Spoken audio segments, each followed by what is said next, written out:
Hello po mga kaswerteng kapakpak. Magandang araw po sa inyong lahat.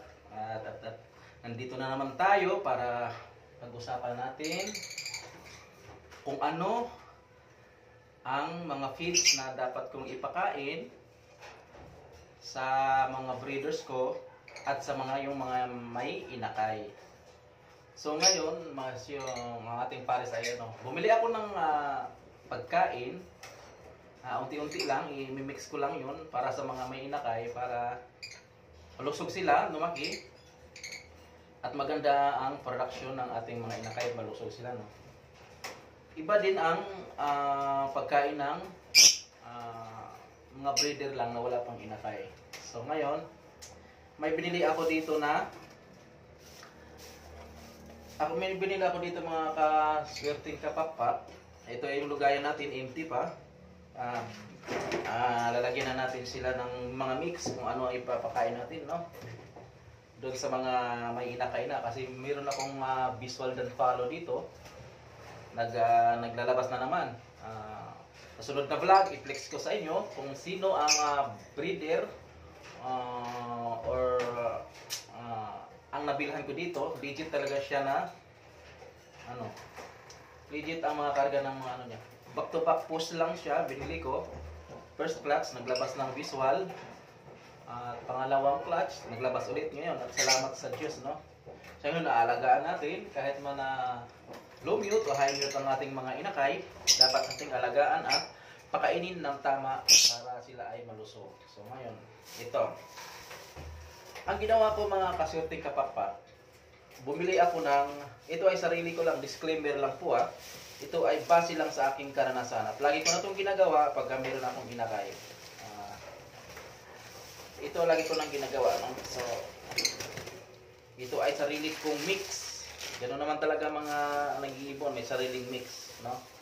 So, dito natin ilagay sa ating empty na lalagyanan. So, maliit lang itong lalagyanan natin kasi konti pa lang naman ang ating mga breeder, no?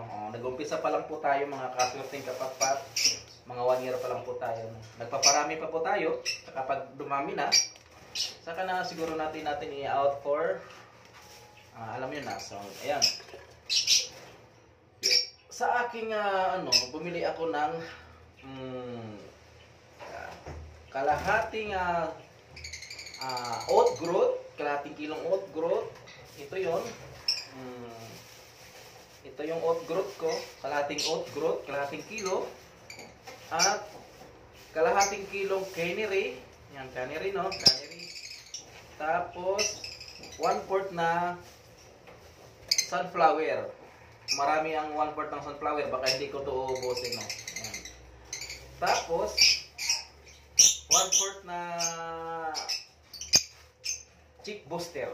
Yan lang po. 4 lang po silang pinaghahalo-halo ko para sa ating mga breeder na may inakay.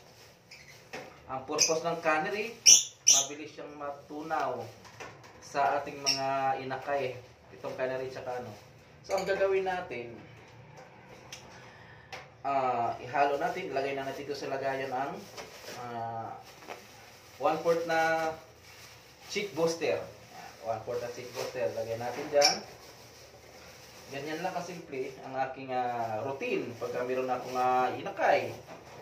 Tapos 1/4 na kalahating kilong oat growth. Yan.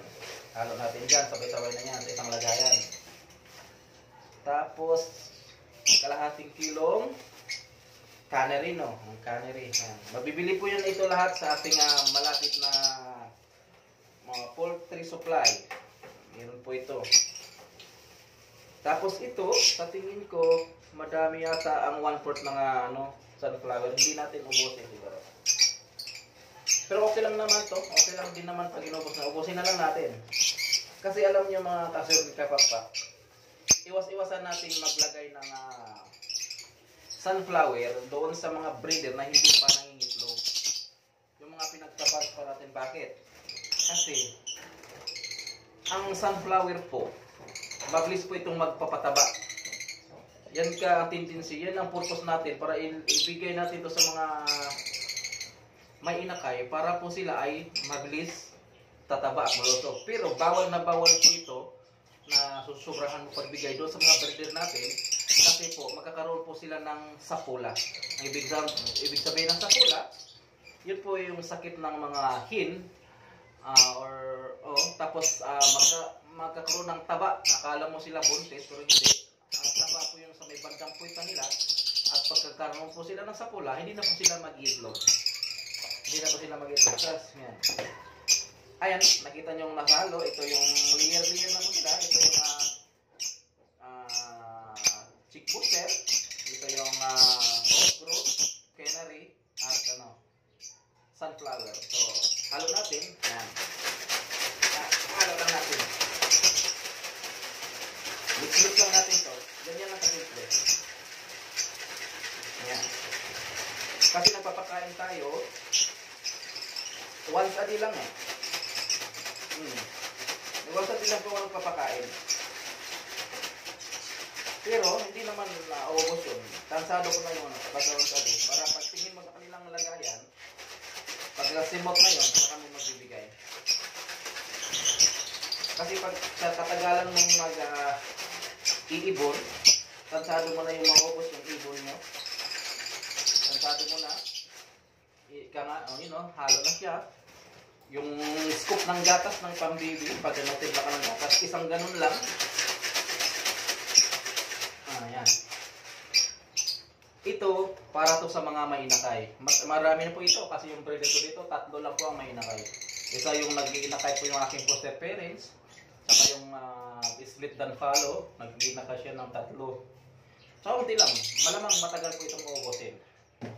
At doon naman sa ating doon naman po sa ating breeder, napapaitlog pa lang. Ito lang. Bumili na ako ng 1 kilong mix na. Mix na po siya.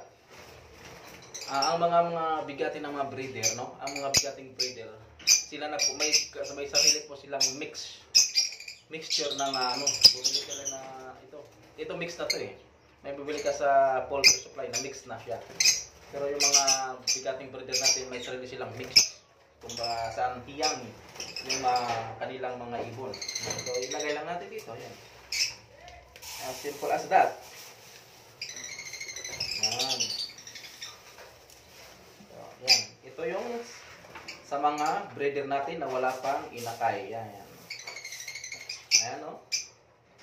So, ganyan lang. Kasimple yung ating routine, araw-araw.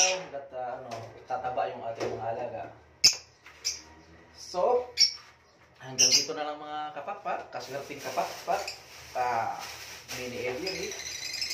At ako'y ibibigay na natin to sa ating mga ibon. So, nagugudom na ako sila.